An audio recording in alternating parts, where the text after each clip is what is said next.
ආයුබෝවන් ආදරණීය දුවේ පුතේ අද අපි හමුවන්නේ 8 ශ්‍රේණියේ පළමුවන වාරයට අදාළ දෙවන පාඩම වන සත්ව චරිත ඇසුරින් නර්තන නිර්මාණය කිරීම යන පාඩම තුලින් මේ පාඩම ප්‍රායෝගික ක්‍රියාකාරකම් සහිත පාඩමක්.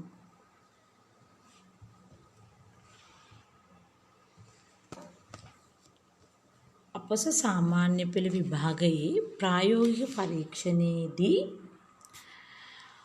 ඔබට හමුවන ප්‍රශ්න වලින් එක ප්‍රශ්නයක් විදිහට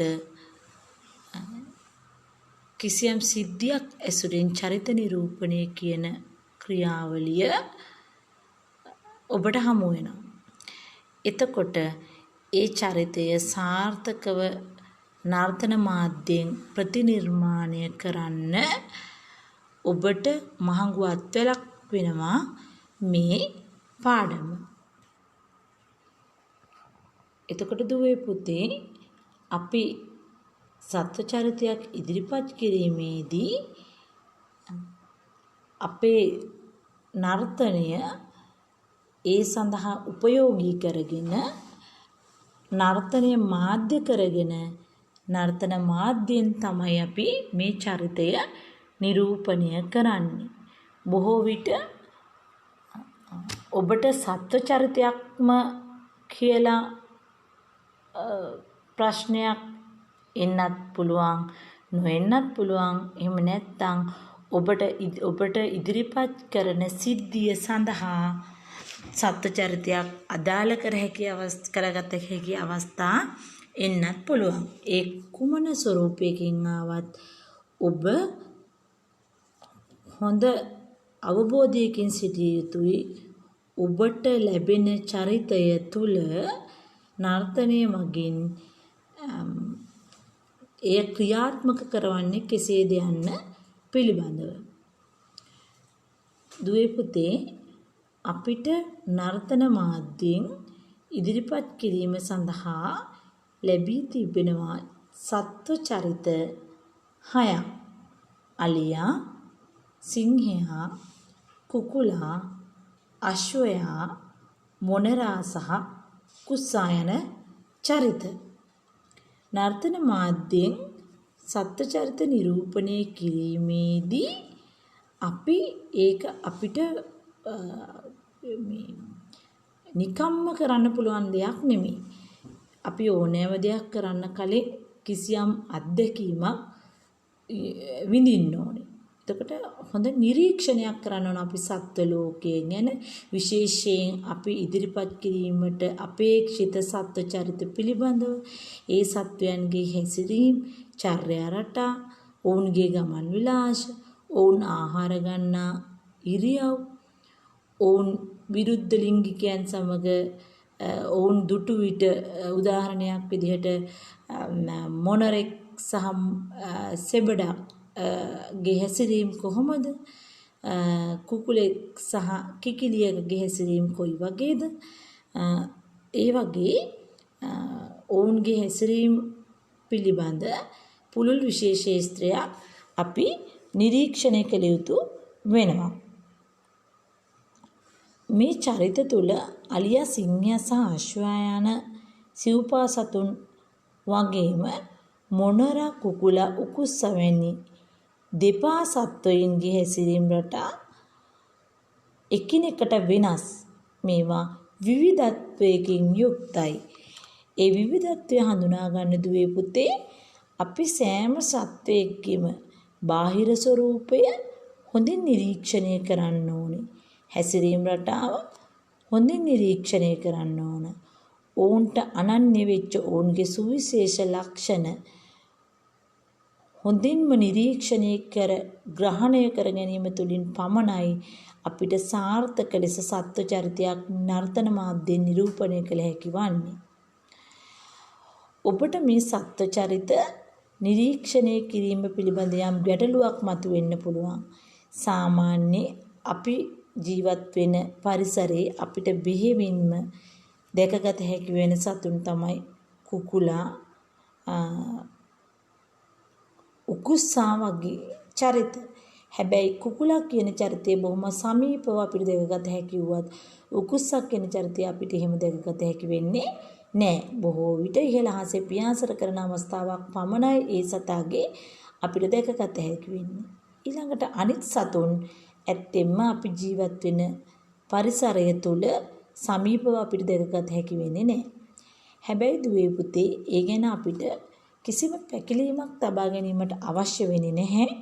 මොකද අපි වනෝද්‍යාන නරඹන්න යනවා. අභය භූමි නරඹන්න යනවා. ඒ තැන් වලට අපිට මේ වර්තමාන රටේ ලෝකේ පවතින වසංගත තත්වය තුළ ළඟා විය නොහැකි වුවත් අන්තර්ජාලය, රූපවාහිනිය වැනි මාධ්‍ය මගින් මේ සතුන්ගේ චර්යා රටාවන් හැසිරීම් ඉතාම සමීපව කිසිම අපහසුවකින් තොරව අපිට දැක බලා ගන්න පුළුවන්. අලියා සිංහයා අශ්වයා වගේ සතුන්, සිව්පා සතුන් ඔවුන්ගේ හැසිරීම් බොහෝ විට පොළව මත පවත්වාගෙන යන සතුන්. ඔවුන් පොළවේ ඇවිදගෙන යනවා. ඔවුන් ආහාර ගැනීම සඳහා පොළොව මත දුවගෙන ගොස් සිංහයා වගේ චරිත ගොදුර අල්ලා ගන්නවා. අලියා වගේ චරිත පොළොව මත ඇවිදගෙන ගොස් හොඬවැල දිගු කළා ශාක කොටස් ආහාරයට ගන්නවා. ඊළඟට අශ්වයාත් සිව්පා සතෙක් ඌ පොළොව මත ඇවිදගෙන යනවා, දුවගෙන යනවා. ඊළඟට උට දිගු රෝම වලින් යුක්ත වලිගයක් තියෙනවා. ඌ ඒ වලිගය වනනවා, ඔළුව උස් කරනවා, පහත් කරනවා.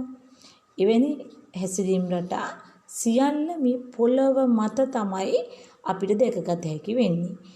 ඒ වුණාට දුවේ පුතේ මොනරා, කුකුලා, උකුස්සා වගේ සතුන් පොළොව මට්ටමට වඩා ටිකක් ඉහළින් තමන්ගේ චලන ලක්ෂණ ඉදිරිපත් කරන අවස්ථා වැඩි. මොනරා, කුකුලා පක්ෂීන් උනත් අපි දන්නවා ඔවුන් ඉහළ අහසේ පියාසර කළ හැකි හෝ වැඩි කාලයක් පියාසර කළ හැකි සතුන් නොවේ. ඒ නිසා යම් අවස්ථාවල මොනරත් කුකුලත් සීමිත පුංචි දුරක් පියාඹගෙන යන අවස්ථා අපි දැකලා තියෙනවා. නමුත් උකුස්සා කියන සතා ඊට වඩා වෙනස්. කුකුලා සහ මොනරා පොළව මත සහ ඉහළ තලය කියන දෙකම භාවිතා කරමින් තමන්ගේ හැසිරීම දක්වනවා. උදාහරණයක් විදිහට සමහර අවස්ථාවල කුකුලන් පොර කන කොටා ගන්න අවස්ථාවක අපි දැකලා තිනවා එක කුකුලේ ටිකක් දුරකට පියාඹගෙන ගිහිල්ලා තටු ගගා පියාඹගෙන ගිහිල්ලා නැවත පල්ලෙහාට එනවා. ඊළඟට අපි සමහර අවස්ථාවල දැකලා තිනවා මොනරා එවැනි හැසිරීමක් පෙන්වනවා. සමහරවිට සීමිත දුරක් පියාසර කරන්න මොනරට පුළුවන් ගහකින් බිමට වහින්න, ගහකින් බිමට පියාසර කරන්න. කුකුලටත් එවැනි දෙයක් කරන්න පුළුවන්. එතකොට අපිට පැහැදිලි මොනරා සහ කුකුලා කියන සත්වයින් පොළොව මත සහ පොළොවෙන් ඉහළ තලයේ කිසියම් හැසිරීම් රටාවක් පෙන්වන බව. නමුත් උකුස්සා කියන සතා බොහෝ විට උස් මුදුනක ඉඳ ගොදුරක් අල්ලා ගැනීමට, ගොදුරක් ග්‍රහණය කර ගැනීමට පහළ තලයට පැමිණියත් ශනිකව නැවත ඉහළ තලයට ගමන් කරනවා. ඒ නිසා මේ අනිත් සතුන්ට වඩා උකුස්සාගේ හැසිරීම තුල කිසියම් විශේෂත්වයක් නිරීක්ෂණය තුළින් ඔබට දැකගත හැකි වෙනවා. දුවේ පුතේ ඔබට මේ සටහනේ ලැබී තිබෙනවා වගුවක් සම්පූර්ණ කරන්න. දැන් මම ඔබට ප්‍රකාශ කළ අලියා, සිංහයා, කුකුලා, මොනරා අශ්වයා සහ උකුස්සා කියන සතුන්ගේ චර්යා පද්ධතීන්ගේ විවිධත්වය හඳුනාගෙන චලනවල විවිධත්වය හඳුනාගෙන ඒ චලන චර්යා රටාවන් හැසිරීම වල ඔබ දකින දේවල් මිහි සටහන් කළ යුතු වෙනවා. ඒක නිසා ඔබ මේ ක්‍රියාකාරකම අනිවාර්යෙන්ම කළ යුතුයි. උදාහරණයක් විදිහට මම ඔබට අලියා කියන සතාගේ චලන ලක්ෂණ සඳහන් කරන ආකාරය කියලා දුන්නොත් අලියා කියන සතා පොළොව මත Tamanගේ චලන ලක්ෂණ පෙන්වුම් කරනවා. චලන ලක්ෂණ ඊටාම අඩු ලය වේගයකින් පවත්වාගෙන යනවා. අපි නැටුමේදී නර්තනයේදී ඒකට කියනවා විලම්බ ලයට චලන පද්ධතිය සකස් වෙලා තියෙනවා කියලා. ඊළඟට මේ අලියාගේ චලන බොහොමයක් අපිට දැකගත හැකි වෙන්නේ හොඬවැල ඇසුරෙන්. හොඬවැල භාවිතා කරමින් තමයි අලියා ආහාර ගන්න, ඉහළ තියෙන යමක් කඩා ගන්න, යමක් අල්ලා ගන්න, වතුර අරගෙන තමන්ගේ ඇඟට වීසි කරගන්නේ, ඊළඟට ආහාර ගන්නේ. මේ සියල්ලම හොඬවැල ආශ්‍රිතව තමයි සිද්ධ වෙන්නේ. ඒ අනුව දුවේ පුතේ ඔබට සිංහයා, කුකුලා, අශ්වයා, උකුස්සා සහ මොනරක් කියන සතුන් ගැන චලන ලක්ෂණ නිරීක්ෂණය කරලා මේ වගේ සම්පූර්ණ කරන්නට පුළුවන් වෙනවා. ඊළඟට අපේ අවධානය යොමු වෙන්නේ සත්ව චරිත නිරූපණය සඳහා සුවිශේෂ වන චලන නිර්මාණ කෙබඳුද කියන මාතෘකාව සඳහා. සත්ව චරිත නිරීක්ෂණය කරනකොට දුවේ පුතේ ඒ චරිත සඳහා අනන්‍ය ලක්ෂණ පිළිබඳ අපි හොඳ අවබෝධයකින් යුක්ත වෙන්න ඕනේ. දැන් මම ඉස්සෙල්ලා කතා කළා වගේ අලියා විලම්බ ලයට ආසන්න ලයකින් ගමන් විලාසය පවත්වා ගන්නවා. ඊළඟට උකුස්සා ඉහළ තලයේ සිට පහළ තලයට ඇවිල්ලා ගොදුරක් ඩැහැගෙන යන අවස්ථා තියෙනවා. ඉහළ තලයේම උදාහරණයක් විදිහට අපි හිතමු ආසේ පියාසරණ කුරුල්ලෙක් තමයි උගේ ගොදුර වෙන්නේ. එතකොට පහළ තලයට එන්න උත්සාහ කරන්නේ නැහැ. ඊළඟට උකුස්සා උගේ ගොදුර ඩැහැගෙන නැවත මුදුනකට ගමන් කරනවා. ඒ ගමන් කරලා ඒ ගමන් කරනකොට උගේ නියපොතු වලින් ගොදුර තද කරගෙන ඉන්න ආකාරය, හිස දෙපසට සැලමින් තියුණු බැල්මක් හෙළන ආකාරය, හොටෙන් ගොදුර ඉරා ගන්න ආකාරය, මේ වගේ උට අනන්‍ය වෙච්ච ලක්ෂණ තියෙනවා. දැන් කුකුලෙක් ආහාර හොයාගන්නේ පොළව හාරලා, පොළවට හොටෙන් කොටලා තමයි ආහාර සොයාගන්නේ. හැබැයි උකුස්සගේ චර්යා රටාව ඊට වඩා වෙනස්. අලියාගේ චර්යා රටාව ඊට වඩා වෙනස්. ඉතින් දුවේ පුතේ අපි මේ සත්ව චරිත ඇසුරින් නර්තන මාධ්‍යෙන් චලන නිර්මාණය කිරීමේදී අපේ ශරීරයේ තියෙන අංග, ප්‍රත්‍යංග සහ උපාංග කියන කොටස් භාවිතා කරමින් තමයි චලන නිර්මාණය කරන්නේ. මං හිතන්නේ අපි මීට ඉහත සෑම පන්තියකදීම අංග, ප්‍රත්‍යංග සහ උපාංග කියන ඒවා ගැන විශේෂයෙන් ඉගෙන ගත්තා. ඒවා කොටස් කරලා නම් කළා 6 වසරේදී. ඔබට ඒවා මතක ඇති. අංග විදිහට අපි හඳුන්වන්නේ ශරීරයේ ප්‍රධානාංග, හිස, අත්, කඳ, දෙපා වගේ දේවල්. ප්‍රත්‍යංග විදිහට ගන්නවා අපි ඒවයිට අයිති අණු කොටස්, බෙල්ල, වැලමිට, උරහිස, දණහිස වගේ දේවල්. ඊළඟට මේ උපාංග කියන කොටස් වල තියෙන විශේෂත්වය තමයි දුවේ පුතේ ඒව පිළිහිටලා තියෙන්නේ අපේ මුහුණේ නළල, කම්මුල්, ඇස්, නාසය, ඇහිබැම, නිකට, දෙතොල් වගේ දේවල් තමයි උපාංග හැටියට අපි සලකන්නේ. බොහෝ විට අපි සත්ව චරණ ඉදිරිපත් කිරීමේදී ශරීරයේ අංග ප්‍රත්‍යංග උපාංග උපයෝගී කරගනිමින් ඉදිරිපත් කළ හැකි නර්තන මාධ්‍යයෙන් ඉදිරිපත් කළ හැකි සත්ව චරිත තමයි තෝරාගන්නේ ඉදිරිපත් කිරීම සඳහා නර්තනයට වඩා යෝග්‍ය නර්තනයෙන් වඩා යෝග්‍ය ලෙස ඉදිරිපත් කළ හැකි සත්ව චරිත එවැනි සත්ව චරිත තමයි දුවේ පුතේ ඔබට මේ විෂය නිර්දේශي දීලා තියෙන්නේ. ඊළඟට අපි ගත්තොත් එකිනෙක සතා අරගෙන අලියා අංක 1 යටතේ ඔබට පෙන්වලා තියෙනවා අලියා. දෑත සහ දෙපා යොදා ගනිමින් අපිට අලියාගේ ගමන පෙන්වන්නට පුළුවන්. ඊළඟට අලියාගේ පැද්දීම, ඌ හොඬවැල චලනය කරන ආකාරය,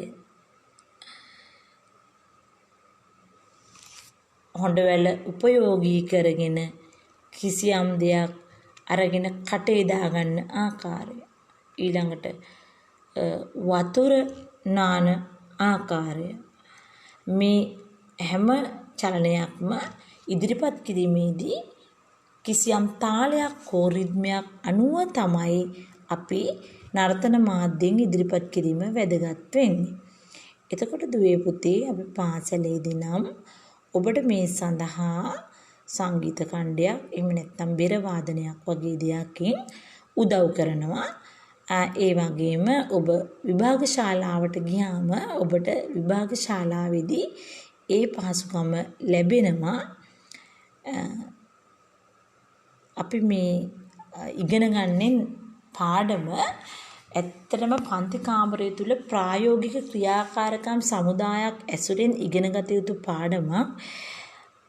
ඉතින් දුවේ පුතේ ඕගොල්ලෝ නැවත පාසලට පැමිණෙන දවස කවදද එදාට අපි මේ පාඩමේ ප්‍රායෝගික ක්‍රියාකාරකම් අනිවාර්යෙන්ම අත්හදා බැලීමක් කරනවා, ඔබට ඉගැන්වීමක් කරනවා, ඔබව ඒ දැනුමින් පෝෂණය කරනවා.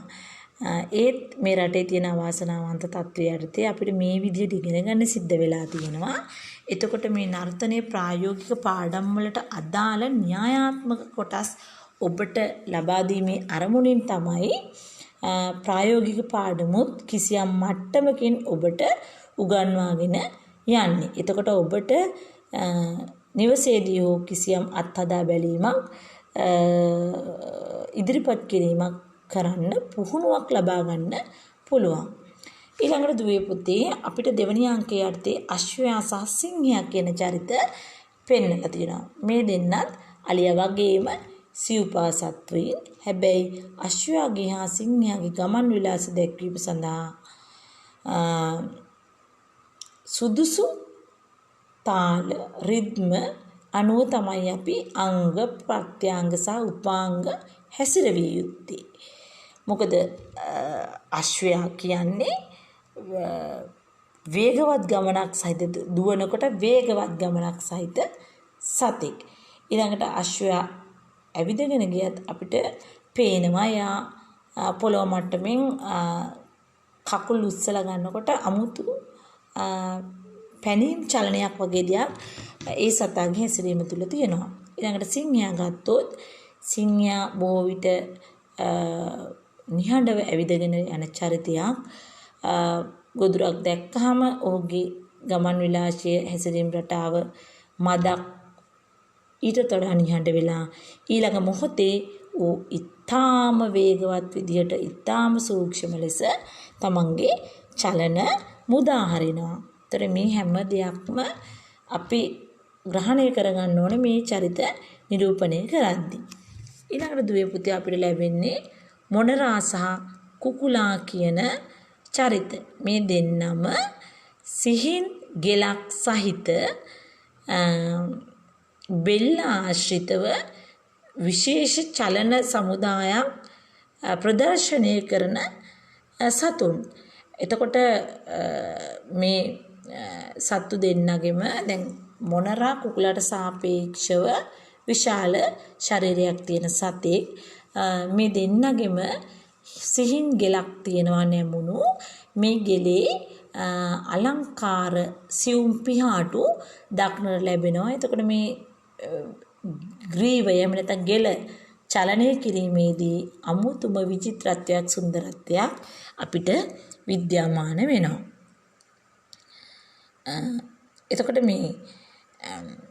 මෙවැනි චරිත නිර්මාණය කිරීමේදී නර්තනය මගින් නිරූපණය කිරීමේදී මේ චරිතවල ගමන සඳහා ගමන් කිරීමේ විලාසය සඳහා දෙකක් උල් එහෙම නැත්නම් දෙපා යොදා ගනිමින් චලන ඉදිරිපත් කරන්න පුළුවන් වගේම ඒ චලනවල සුන්දරත්වය සඳහා අපිට දෑත් උපයෝගී කරගෙන අත්තටු සැලීම් පිල් විදහා දැක්වීම වගේ දේවල් කරන්න පුළුවන්. ඊළඟට අපේ ගෙල උපයෝගී කරගෙන ගෙල සහ මූණ හිස උපයෝගී කරගෙන මේ කුරුල්ලා සහ මොනරාගේ ශරීරයේ ඉහළ කොටසේ චලන ඉතාම සුන්දරව ඉදිරිපත් කරන්නට පුළුවන්. ඊළඟට උකුස්සන්ගේ චරිතය. මේ ඉහතින් ඉදිරිපත් කරපු සියලු සතුන්ට වඩා සුවිශේෂ ගති ලක්ෂණ පෙන්වු කරන සත්වයේ උකුස්සා. උට තියෙන්නේ ඉතාම තියුණු ඇස්. ඉහළ අහස පියාසර කරනකොට අත්තටු හොඳින් විධාරණය කරගෙන චලනය කරන්නේ විවිධ ලය වේගයන්ට විවිධ රිද්මයන්ට අනුව. උකුස්සා වෙලාවකට අත්තටු නොසලා අත්තටු දිගා කරගෙන ආසේ පියාසර කරනවා, රවුමට යනවා අපි දැකලා තියෙනවා. ඊළඟට ආසේ ඉහළ නගිනකොට වේගයෙන් අත්තටු සලන අවස්ථා අපි දැකලා තියෙනවා. එතකොට මේ සුවිශේෂ චලන ඉදිරිපත් කිරීමේදී ගොදුරු ඩහ ගැනීම, පියාසර කිරීම, පොළවට පාත් වීම, නැවත ඉහළ නැගීම, රුක් මුදුන් කඳු මුදුන් වල වැසීම ආදී සියලු චලන සඳහා අංග ප්‍රත්‍යංග උපාංග සියල්ලම භාවිතා කළ හැකියි. දැන් මේ අනුව අපිට පැහැදිලි වෙනවා මේ සත්ත්ව චරිත නිරූපණය සඳහා අංග ප්‍රත්‍යංග සහ උපාංග කියන ඒවා භාවිතය අත්‍යවශ්‍ය බව. මේ අංග ප්‍රත්‍යංග සහ උපාංග දුවේ පුතේ අපි ඉදිරිපත් කළ යුත්තේ ඒවා හැසිරවිය යුත්තේ නර්තන මාධ්‍යෙන් ක්‍රියා කරවිය යුත්තේ තාලානුකූල හෝ රිද්මයානුකූල සහ ප්‍රකාශනාත්මක චලන ඇසුරින්. දැන් අපි දන්නවා තාලානුකූල චලන කියන ඒවා අපි ඉගෙනගෙන තියෙනවා. කිසියම් තාලයක් ග්‍රහණය කරගත හැකි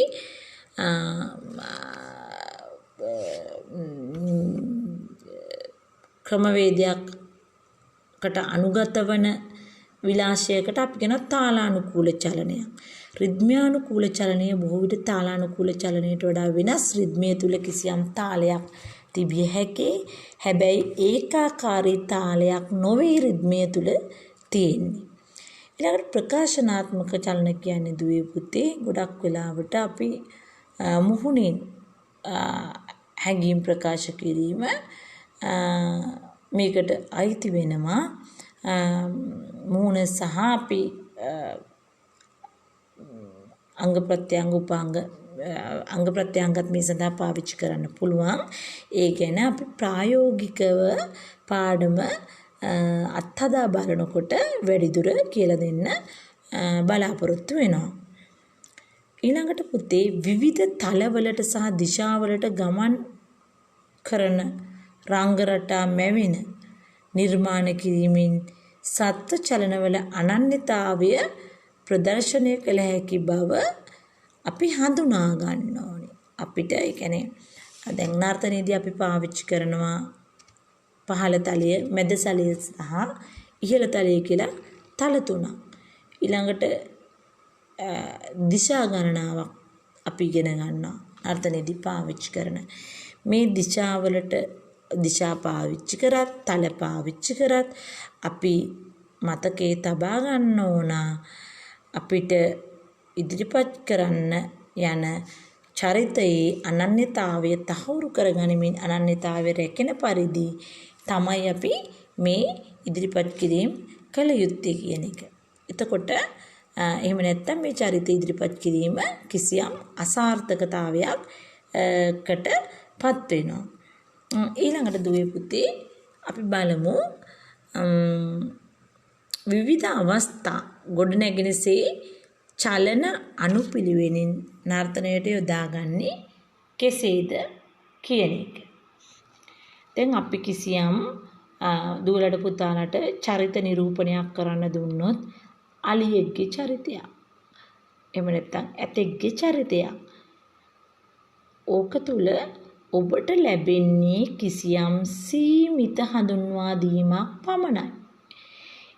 ඊළඟට ඒ හඳුන්වා දීම ඔබ විසින් කිසියම් සිද්ධියක් හෝ කතාවක් ගොඩනගාගෙන ඉදිරියට ක්‍රම විකාශනය කිරීමෙන් රඟ දැක්විය යුතු වෙනවා. ඒ සඳහා ඔබට අවශ්‍ය සංගීතය ඔබේ චලනවලට අනුරූපීව පසුබිමින් ඔබට ලැබෙනවා ඇති. උදාහරණයක් විදිහට වනාන්තරයේ මැද පිහිටි වැව වෙත දිය නෑමට පියමනින අලියෙක්. වනයේ දෙපස ඇති අතු කඩමින් ආහාරයට ගනිමින් වැව වෙත යයි. එතකොට මේ අවස්ථාවේදී අලියා නිරූපණය කරද්දී අපි විලම්බලය ග්‍රහණය කරගනිමින් ශාරීරිය මනසේ බිමට නැමුණු බරකින් යුක්තව කිසියම්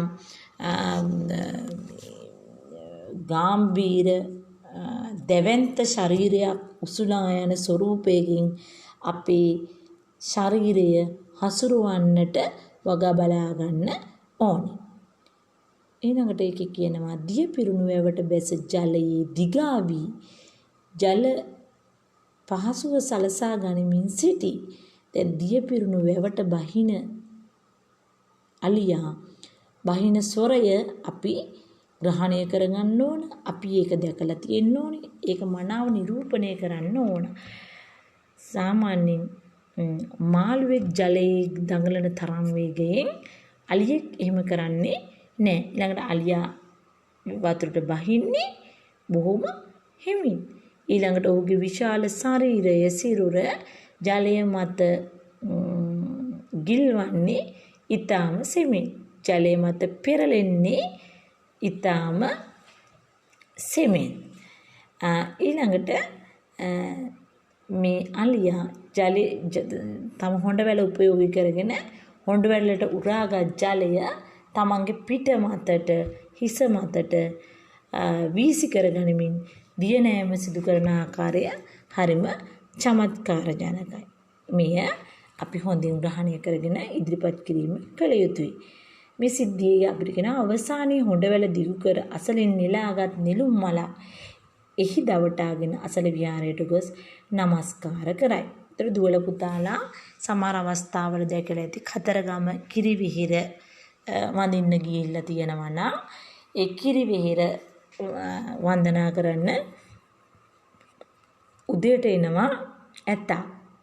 මේ ඇතා ඇවිල්ලා නිලුම් මලකුත් අරගෙන කිරිවිහිර වන්දනා කරනවා. බොම ලස්සන්ට දන හිස් නමනවා. දන හිස් නමනකොට මේ අලියා අපි වගේ එකපාරටම දන හිස් දෙක නමන්නේ නැහැ. එක දන හිසක් නමලා ඊළඟ දන හිස නමලා එහෙම තමයි යා පිළිවෙලකට ඒක කරන්නේ. ඊළඟට දුවේ පුතේ ඔබට ප්‍රායෝගික මේ පාඩම අත්හදා බැලීමේදී ප්‍රායෝගිකව මිනිත්තු 5ක පමණ කාලයක් ලැබෙනවා ඔබ තෝරා ගන්න සත්ත්ව චරිතය නිරූපණය කරන්න. ඊළඟට දැන් අලියාගේ චරිතය අපි ගත්තොත් විලම්බලයට ගැලපෙන තාල ලක්ෂණයක් ඔබ අනුගමනය කළ යුතුයි. ගමනේ යෙදීමේදී දියත් තාලානුකූලව යොදා ගැනීමෙන් චලනය නිර්මාණය කළ හැකි ඔබට ශරීරයේ බිමට පතිත වෙනසේ දිගාවීම කළ යුතුයි. මොකද මේක අලියාගේ චරිතයට ගැලපෙන චලනය නිසා දකුණු අත මුල් කරගෙන හොඬවැලෙන් දිය නෑම තාලානුකූලව ප්‍රදර්ශනය කිරීමට ඔබට හැකි. හැබැයි වම් අත හුරු දරුවෙක් ඉන්නවා නම් ඒ වම් අත භාවිතා කිරීමේ කිසිම ගැටලුවක් වෙන්නේ නැහැ. පාදය ක්‍රමයෙන් ඔසවා දිය නෑම හොඬේ දිගු කර නෙලාගත් නිලුම් මල කම්පෙති තාලයට තාලානුකූලව සලමින් ගමන් කරමින් නිලුම් මල ඔසවගෙන යනකොට අලියා හොඬවැල බිම අතුල්ලා යන්නේ නැහැ.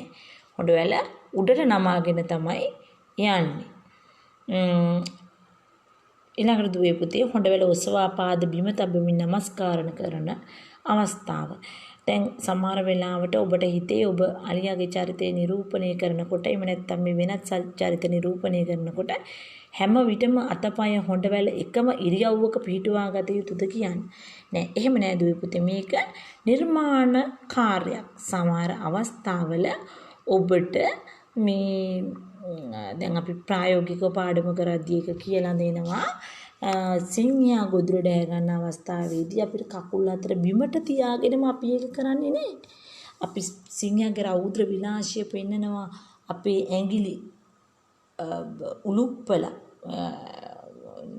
නියපොතු නැති වුණාට නියපොතු පෙන්නලා අන්න ඒ විදිහට මුහුණෙන් ශරීරයෙන් අංග ප්‍රත්‍යංග උපාංගම සියල්ල පාවිච්චි කරලා නර්තන මාධ්‍යයෙන් චරිත නිරූපණය සඳහා සාර්ථක ක්‍රියාවලියක් අපි අනුගමනය කරනවා. එතකොට තමයි අපිට සාර්ථක සත්ත්ව චරිතයක් නිරූපණය කරන්න පුළුවන් වෙන්නේ.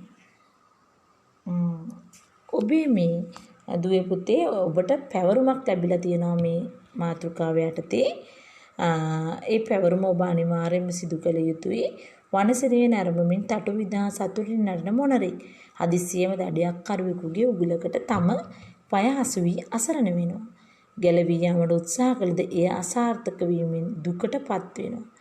ඔබේ චරිතය තමයි මොනරා. ඊළඟට ඔබ එහි අනුචරිත ඉදිරිපත් කළ යුතු වීම අවශ්‍ය වෙන්නේ නැහැ. මේ සිද්ධියේ ඔබට දී ඇති අවස්ථාවලට වඩා අවස්ථා ඔබට ඒ සඳහා එකතු කරගත හැකි. උදාහරණයක් විදිහට වනසිරින ආරම්භමින් සතුටින් විදහා සතුටින් නටන මොනරෙක්. මේ අවස්ථාවේ ඔබට හැකි පිල් විදාගෙන නටන මොනරා තැන් තැන් වලට ඇවිද යනවා, ආහාර ගන්නවා, ඊළඟට මද දුරක් පියාසර කරනවා, නැවත නැටුමක් නටනවා. මේ වගේ විවිධ චලන ඔබට උපයෝගී කරගත හැකියි. ඊළඟට දුවේ පුතේ ඔබට දෙවෙනි ක්‍රියාකාරකම් විදිහකට දීලා තිනවා. කඳුකර ගල් තලාවක වසා සිටින විශාල උකුස්සෙක් තටු සැලමින් ඉහළට ගමන් කර ඉහළහසේ පියාසර කරමින් සිටින අතරේ බඩගිනි ඉන්න නිසා ගොදුරක් දැක වේගින් ඒ වෙත යනවා. ඒ ගොදුර වෙන්නේ වෙනත් උකුස්සෙක් බඩගින්න සඳහා ගොදුර දැහැගෙන යනකොට වෙනත් උකුස්සෙක් මේ කලින් උකුස්සගේ පසුපස හඹාවිත් උගේ ගොදුර උදුරා ගැනීමට උත්සාහ කරනවා. අවසානයේ ඒ දෙන්න අතරේ කොටා ගැනීමක් සිද්ධ වෙන්න පුළුවන්. එය ඔබ තීරණය කළ යුතුයි. ඊළඟට අවසානයේ සිද්ධ වෙන්නේ ගොදුර බිමට වැටෙනවා. ඔබ ඉදිරිපත් කළ යුතු වෙන චරිතය උකුස්ස. හොඳයි දුවේ පුතේ. මම හිතනවා ඔබට දැන් මේ සිංහයා, අලියා, ඊළඟට උකුස්ස, අශ්වයා වගේ සතුන්ගේ රූප රාමු දැක්කහම කිසියම් ඔවුන්ගේ චර්යා රටාවන් ස්වල්පයක් හෝ මෙනෙහි වේවිය කියා ඊට අමතරව මම පාඩමේ මුලදී සඳහන් කළ මාධ්‍යයන් උපයෝගී කරගෙන ඔබට ඔවුන්ගේ චර්යා රටාවන් මනාව නිරීක්ෂණය කරන්න පුළුවන්. මේ පාඩම 8 ශ්‍රේණිය පළමුවන වාරයට අදාළ දෙවන පාඩමට අයිති සටහන තමයි ඔබ වෙත මේ ඉදිරිපත් කරලා තියෙන්නේ. මේ සටහන ඔබේ සටහන් පොතේ ප්‍රායෝගික කොටසේ සටහන් කරගෙන මේ සඳහන් ක්‍රියාකාරකම් සියල්ල ඔබ විසින් කළ යුතු වෙනවා. ඊට අමතරව මේ ඉදිරිපත් කරන සත්ව චරිතවලට අදාළ රූප සටහන් ඔබේ පොතේ චිත්‍රණය කිරීම හෝ එළවීම ඔබ විසින් සිදු කළ යුතුයි. පැවරුම සඳහා ඔබට දී ඇති චරිත නර්තන මාධ්‍යෙන් ඉදිරිපත් කිරීම සම්බන්ධයෙන් ඔබේ අවධානය යොමු කළ යුතුයි. හොඳයි දුවේ පුතේ, මේ පාඩම මෙතනින් නිමා කරනවා. අපි නැවත පළමුවන වාරයට අදාළ 3 වන පාඩමෙන් මේ වගේ හමු වෙනවා. ඔබට සුබ දවසක්.